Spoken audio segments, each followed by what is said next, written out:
Ich geb's zu. Ich bin total verliebt. Verliebt wie ein 12-jähriger Schulbub in seine großtotlerte Lehrerin. Nein, das muss ich gleich richtig stellen.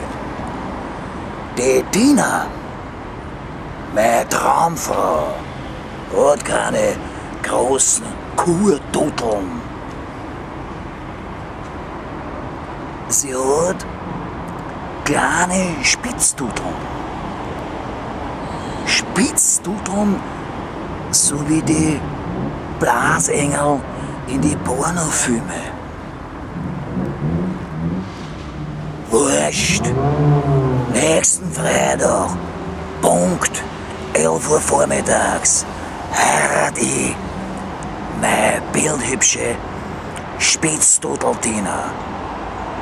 Hoffentlich kommt's zur Vermählung pünktlich, weil die Tina ist ein bisschen unzuverlässig.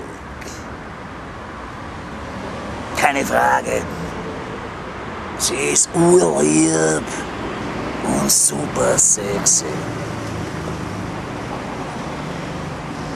Aber die Zeit ist ihr irgendwie scheißegal. Na, wenn's nicht kommt, die Tina, geht die Welt auch nicht unter. Reisen wir halt an oben am Standesamt. Und denk dabei hochverliebt an meine Traumbraut.